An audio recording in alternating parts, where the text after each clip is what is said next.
It's very bright. I don't know how this is going to come out, but we are about to find out, aren't we?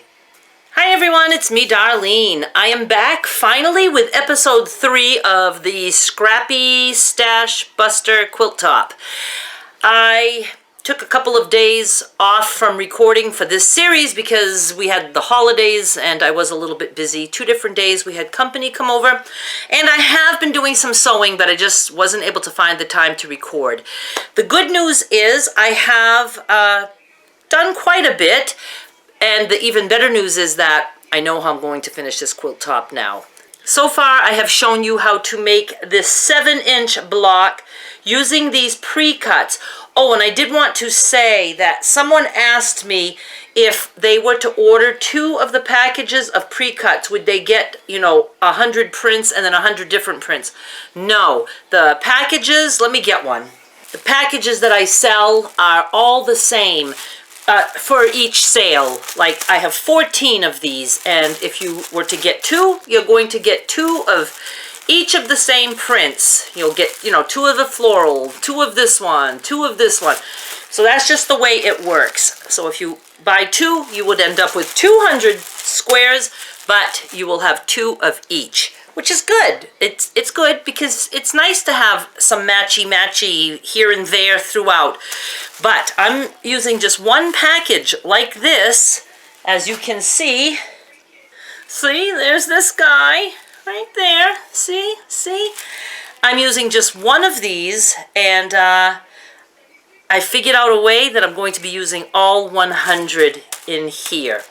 If you don't know how to get your grubby little hands on this, I will have a link down below for the Fabric Frenzy Show and Tell, Fabric Frenzy number 12 Show and Tell, and I only have 2 videos in that so far, and go look at video number 1 and it explains how to get this, and then look at video number 2 to see what else there is.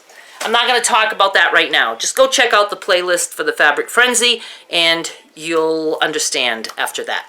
The other thing is, oh yeah, there's also the playlist down below for episodes 1 and 2 of this series. So if you're not caught up, go get caught up and then come back. The link is always in the description, the pinned comment, and the playlist for this will also be on the end screen. Okay, so here's the deal.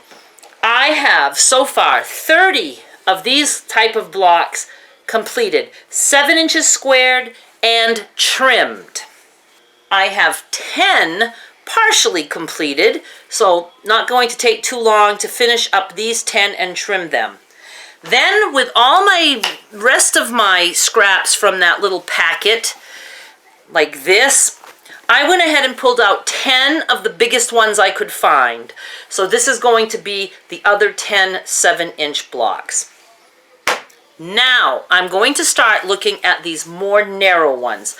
And I looked, and a lot of them are like 3 inches, and a lot of them wide, and some of them are like 2.5 inches wide.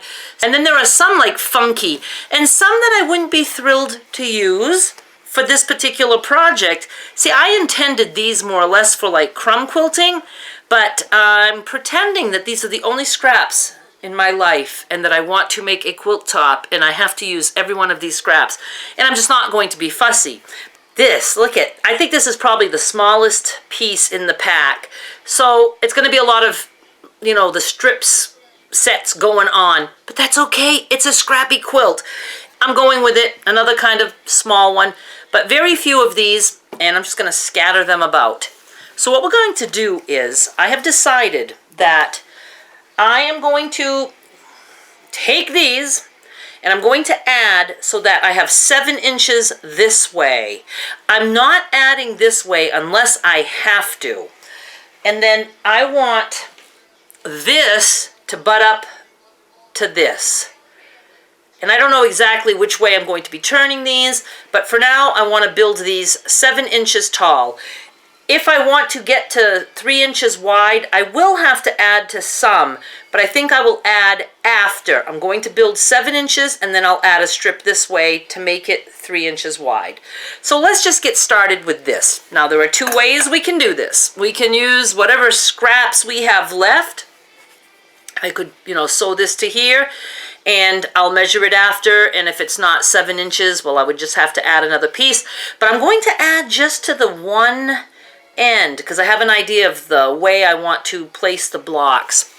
Or we can still make some long strip sets like I have done and add to those. So let's start with this guy. I'm going to put the camera down and we're going to start sewing. As always, my mother's TV is on. I know it bothers some of you that there's noise in the background like that, but get used to it. Right, I'm just going to take a bunch of these. Where are they? And I'm just going to start sewing them onto this strip. Right side down. And I'll be making 50 of these, so I'm not concerned that there's going to be a whole bunch of them that have like this color combination. Not concerned at all.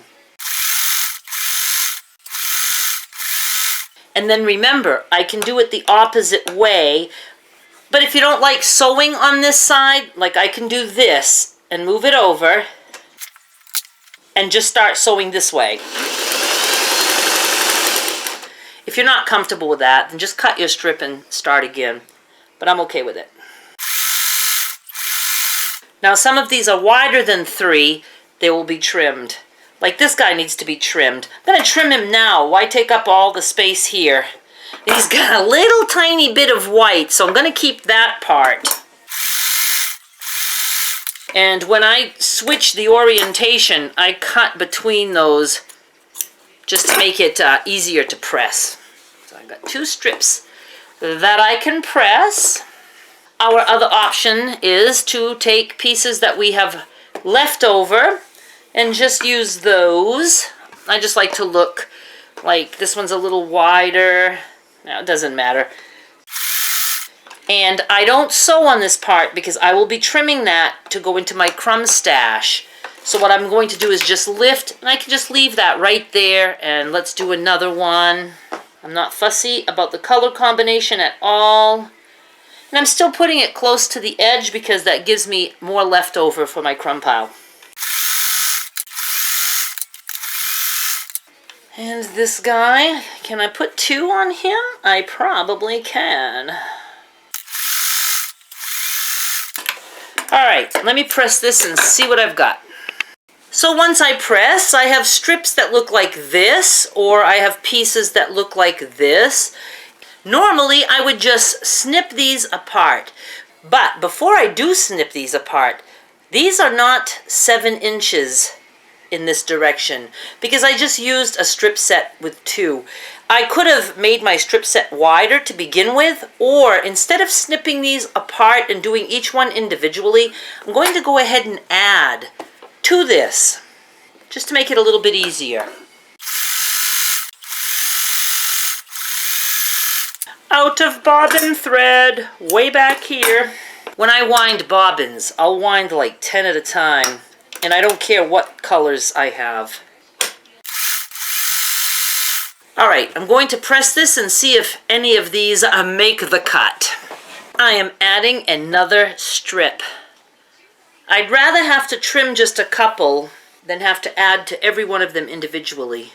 When I do all the others, because I have to do 50 of these, I will make sure I have strip sets wide enough, and I will try to match these pieces like according to length and put them, I'll just put the ones that are about the same length together.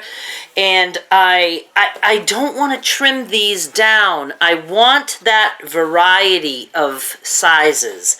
That was the whole reason I wanted to do something with the pre-cuts, because they're, all different sizes, and I thought that would look cool. Of course, you're free to trim things any way you want. For sure now, some of these are 7 inches this way, so I'm going to go ahead and snip them apart. Now this one is over 7 inches. Now I have a choice. I could trim here, but I want to keep the brown, so I will trim at the bottom.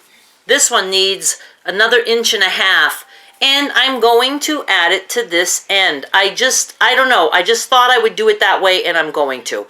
So let me do a few of these and get them to 7 inches, and then I'll show you what I will do next. Just to let you know, If you don't want to trim any of your actual scrappy fabric, make sure you end with a kind of wide piece at the top, like this. So if you do have to cut a 1/2 inch off, you have room to cut it off. But there's nothing wrong with trimming at the bottom. I had to trim at the bottom on this one. I had to cut about 3/4 of an inch, and I didn't want to lose my brown stripe. So now this is 7 inches this way. We need to make it 3 inches this way. I'm going to add on just one side, and it only needs about an inch, well, not even. It needs at least an inch strip to allow for the seam allowances. I'm just going to take this dark blue strip, it's kind of wide, and I'm going to slap that on there. And again, I would fill this entire strip, but I just want to show you what I'm doing. Let me go press it. This is what I have. This is now 7 inches this way and 3 inches wide. I trimmed the blue to make it 3 inches, and I'm actually going to stop now because I want to get a bunch of these made and start playing with the blocks and how I'm going to turn them and whatever, and so I need a lot to play with. I am going to be making 50 total like this, 3 by 7, and I will have 50 total of the 7 by 7 blocks. So I need to finish those, and then I need to get a whole bunch of these done. The next time you see me, we will start to put these blocks together. I will have a better idea of how I want to do it. Be sure you get caught up with the beginning of this series, and please subscribe so you don't miss the end of this series. I'm thinking 2 more videos to wrap things up. Thank you so much for watching. I will be back with more soon. Bye!